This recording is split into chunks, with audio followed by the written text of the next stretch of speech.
Hey everyone, and welcome back for another deep dive. Yeah. This time we're heading back to ancient Mesopotamia Mm-hmm. to uncover the story of Sargon the Great Yes. and the rise of the Akkadian Empire, That's right. the world's first known empire. Very exciting. We've got incredible sources for this one, Oh, yeah. full of these captivating legends Yeah. and historical accounts. Yeah. Now you might be thinking, okay, another history lesson. Right. But trust me, I'm sure. this is not your typical textbook rehash. Oh, no. We're going to unpack some really fascinating insights Absolutely. about Sargon's rise to power Mm-hmm. and this lasting impact he had on the ancient world. Yeah, you're absolutely right. So, This is anything but a dry history lesson. right. What makes Sargon's story so compelling is that it unfolds in a region Yeah. already just bursting with culture and innovation. Yeah. Mesopotamia, Right. often called the cradle of civilization. Yeah. Before Sargon even enters the picture, you have these powerful Sumerian city-states Right. like Ur and Uruk flourishing. Yeah. They had advanced writing systems, impressive architecture, complex social structures, really advanced stuff. How did Sargon, Okay. this man shrouded in legend, Yeah. emerge from this already established and sophisticated landscape? It really is remarkable how he emerged. Yeah. His origin story is truly remarkable. Yeah. Legend has it that Sargon was the illegitimate son of a priestess. Okay. And to conceal her pregnancy, Yeah. she placed him in a basket Okay. and set him adrift Oh, wow. on the Euphrates River. Wait a minute. Yeah. That sounds familiar. Does it? Isn't that similar to the story of Moses? Exactly. Oh, wow. It's a classic hero's journey motif that definitely adds to Sargon's mystique. Yeah. He was discovered Okay. and raised by a humble gardener, which makes his eventual rise to power Yeah. all the more impressive. That is pretty impressive. But before he became this legendary conqueror, Sargon actually started out in service to the king of Kish. Okay, so he goes from being abandoned as a baby Uh-huh. to working for the king. Right. That's quite a journey. He rose through the ranks Wow. to become the king's cupbearer, Uh-huh. a position that would have given him Yeah. access to the inner workings of the court. Right. But Sargon had much bigger ambitions I bet. than just serving drinks. Right. He saw an opportunity to seize power. Okay. And according to some sources, Yeah. he staged a coup, Oh, wow.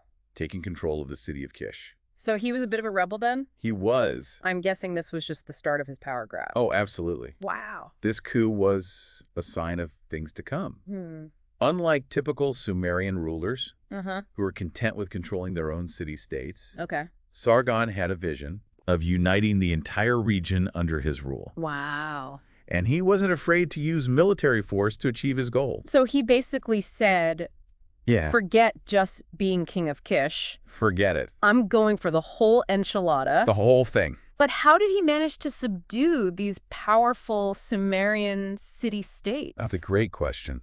Especially since they often fought amongst themselves. I Well, mean, that's where Sargon's military genius comes in. okay. He didn't just have a larger army. Mm-hmm. He had something truly revolutionary for the time. What's that? A standing army. Whoa. This wasn't a seasonal force Okay. that disbanded after a campaign. Right. It was a professional, full-time army Wow. that trained year-round Wow. and was fiercely loyal to Sargon. This gave him a significant advantage. A standing army. Yes. That's a game changer in terms of military power and control. Oh, yeah, for sure. But to maintain such an army, Right. wouldn't he need vast resources? Absolutely. And that's where his strategic conquests come into play. Okay. His campaigns weren't just about territorial expansion. Uh-huh. They were about securing the wealth and resources needed to sustain his growing empire. Okay. He targeted key cities like Uruk and Lagash, Okay. not just for their strategic locations, Right. but also for their economic power. So it sounds like he was not just a skilled military leader, No. but also a brilliant strategist, Exactly. thinking several steps ahead. He understood Yeah. that true power wasn't just about winning battles. It was about building a sustainable empire that could endure. Wow. And this required more than just military might. Okay. He needed innovative systems of governance and administration. So he wasn't just a conqueror. No, he wasn't. He was a builder, Uh-huh. an innovator. Definitely. What were some of the ways he revolutionized the way empires were run? One of his key innovations Okay. was the establishment of a centralized bureaucracy. Right. He appointed loyal officials to govern different regions of his vast empire, Okay. ensuring that his policies were implemented effectively Uh-huh. and that resources were managed efficiently. So he was making sure that everything was running smoothly, He was. even across this vast territory. Right. Yeah. He also standardized weights and measures across the empire, Oh, that's interesting. which might seem like a minor detail, Right. but it had a huge impact on trade and economic activity. It makes sense, though. Yeah. It seems like he was focused on streamlining the empire's operations, Precisely. making things run more smoothly. And to ensure clear communication across this vast territory, Yeah. he made Akkadian the official language of administration. Okay. Now, this was a brilliant move for a couple of reasons. First, it helped unify the diverse regions of the empire Right. by creating a common language for official business. Okay. And second, Yeah. it helped spread Akkadian culture and influence, further solidifying his control. So he's using language Yeah. as a tool for both practical administration and cultural assimilation. Absolutely. That's pretty clever. And it wasn't just about imposing Akkadian culture. Okay. He understood the importance of incorporating elements of Sumerian culture as well. So a bit of a blend and rule strategy. You could say that. Mhm. He strategically incorporated Sumerian gods into the Akkadian pantheon, Oh, wow. blended artistic styles, Okay. and even adopted some of their legal codes. So he was picking and choosing He was... what worked from each culture. Exactly. Hmm. This created a sense of continuity Right. while still asserting Akkadian dominance. It's fascinating. It is. How he was able to build this vast empire, Uh, not just through military might, right. but also through these shrewd administrative and cultural strategies. Yeah. His story really challenges the traditional image of a warmongering conqueror, It certainly does. doesn't it? Sargon's legacy is far more complex and nuanced Yeah. than simply being a great conqueror. Well, before we dive deeper into his lasting impact, Okay. let's take a moment to appreciate the sheer scale of what Sargon achieved.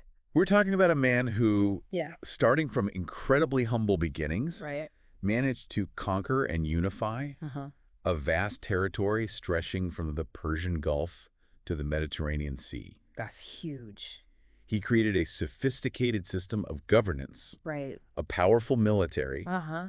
and a cultural blend Yeah. that would have a lasting impact on the ancient world. And remember, Mm. all of this happened in a time Right. when communication and transportation were incredibly limited compared to today. I mean, He didn't have the internet or cars or Yeah. any of the modern conveniences we take for granted. yeah, To pull off what he did it's really amazing. in that era Yeah, is truly remarkable. absolutely. And it's important to understand that Sargon's achievements Yeah, weren't just about military victories and territorial gains. His reign marked a turning point in human history. it did. He didn't just create an empire.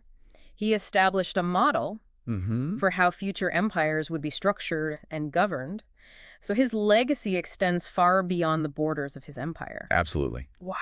And we'll explore that further in just a moment. Okay. But first, let's consider this. Mm. What can we do living in the 21st century?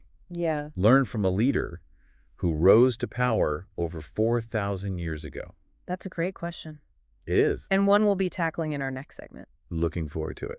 Sargon's empire wasn't built on brute force alone. Right. His true genius lay in his ability to innovate and adapt, Okay. leaving a lasting impact Uh-huh. on Mesopotamian society Mm. that went far beyond military conquest. So we've established that he was a brilliant military strategist Yeah. and a savvy administrator. No. But how did his rule actually transform Mesopotamian society in the long term? Well, let's start with his cultural innovation. Okay. We already touched on his decision to make Akkadian the official language of administration. All right. But what's really interesting is how this language spread throughout the empire Okay. and its impact on cultural identity. Okay. Imagine you're living in a Sumerian city-state Okay. that's just been incorporated into the Akkadian Empire. Right. Suddenly, the language you've used for generations Yeah. is no longer the language of power and administration. That must have been a huge shift for those communities. It was. Did everyone just switch to Akkadian overnight? Not necessarily. Okay. It was a gradual process. Mm. but we see evidence of Akkadian being used more and more in everyday life, Okay. in trade, Uh-huh. in legal documents, Okay. even in personal letters. Right. Wow, so they really adopted it. They did. And this wasn't just a top-down imposition. Right. Okay. There's evidence of a sort of cultural fusion happening, Interesting. with Akkadian words and phrases Yeah. being adopted into Sumerian dialects and vice versa. So it wasn't just about erasing Sumerian culture, Yeah. but rather integrating it Yeah. into this new Akkadian identity. Exactly. That's interesting. And this integration wasn't limited to language. Okay. Remember how we talked about Sargon incorporating Sumerian gods Yeah. into the Akkadian pantheon? Right. Well, this wasn't just a symbolic gesture. Okay. He specifically chose to elevate Inanna, the Sumerian goddess of love and war, Uh-huh. giving her a prominent place in the Akkadian religious system. Wow, so he's really trying to make everyone feel included. He is. That's a strategic move to appease the conquered Sumerian population and create a sense of religious continuity. Exactly. Wow, that's fascinating. It is. He's not just conquering cities. Right. He's weaving together cultures and beliefs. It's really quite brilliant.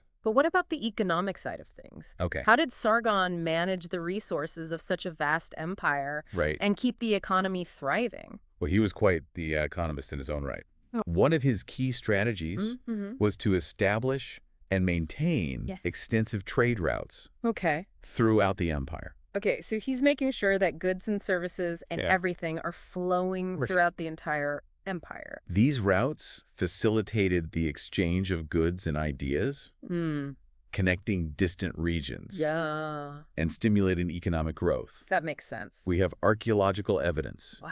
of Akkadian goods being found Okay. as far away as Egypt and India, Really? indicating the vast reach Wow. of their trade networks. So he's turning Mesopotamia into a major economic hub. He is. That's incredible. But managing trade across such distances Right. must have been incredibly challenging. Yeah, especially back then. Absolutely. I mean. And that's why Sargon implemented some brilliant policies to streamline trade and reduce friction. Okay. Remember how we mentioned earlier Yeah. that he standardized weights and measures? Right. This seemingly minor detail had a huge impact. I can see how that would make things a lot easier. It did. Yeah. On making trade more efficient and transparent. No more haggling over different units of measurement. Right. Everyone's on the same page. Exactly. But Sargon's legacy extends beyond just political and economic reforms. It does. Doesn't it? Yes. Didn't he also have a significant impact on the arts and literature of the time? You're absolutely right. I mean. Under Sargon's rule, Yeah. there was a flourishing of Akkadian literature.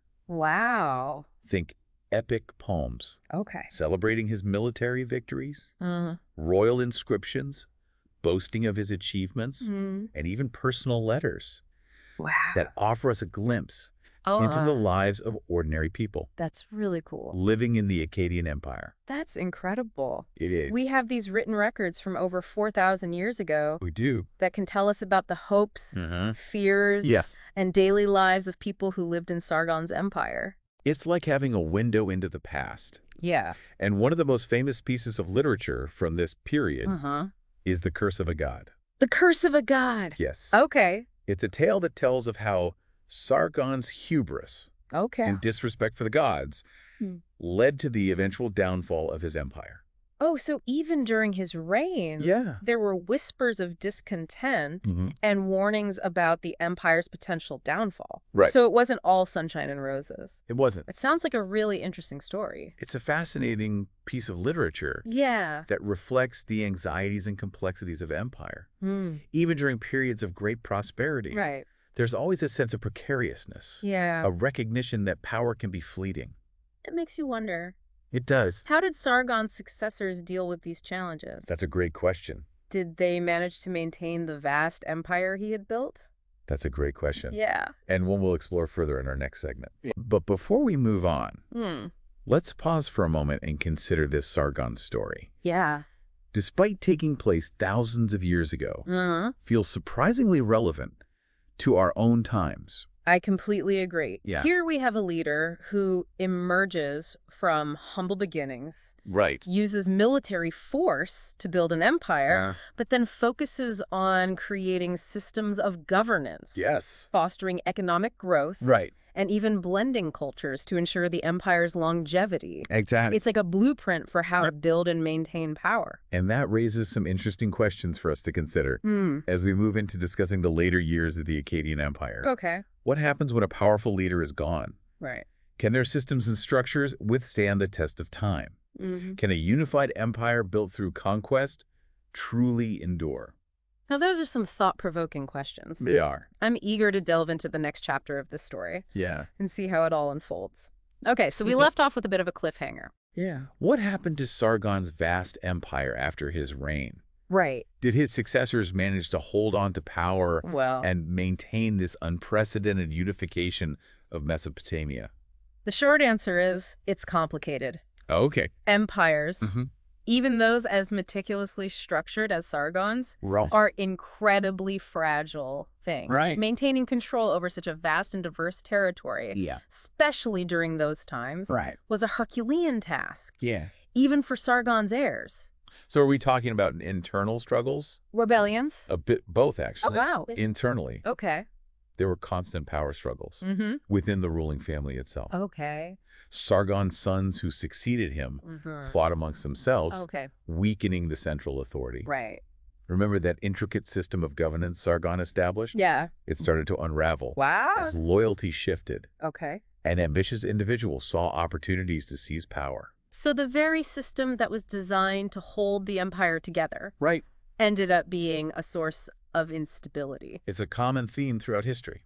That's kind of ironic. Strong leaders can build remarkable systems. Yeah. But those systems often rely on the continued strength and competence of those in power. Okay. And let's not forget the external pressures the empire faced. Right, of course. There were constant threats from nomadic groups at the fringes of the empire, always looking for opportunities to raid and plunder. So it was a combination of internal strife and external threats. Exactly. That ultimately led to the empire's decline. It's like a perfect storm of challenges. Yeah. And then to make matters even worse, oh, no. there's evidence suggesting that a prolonged drought struck the region during this period. Wow. This led to widespread famine, economic hardship, and social unrest.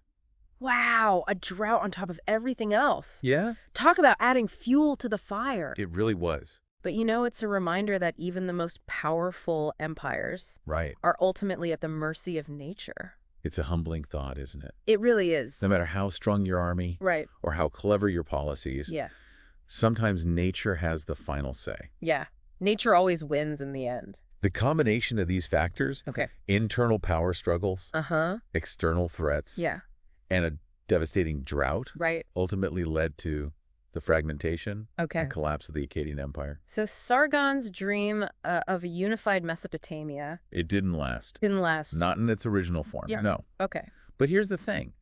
Even though the Akkadian Empire eventually crumbled, its impact on history was immense. It set a precedent for how future empires would be structured and governed. Wow. The concept of a centralized state, a standing army, a unified system of law and administration.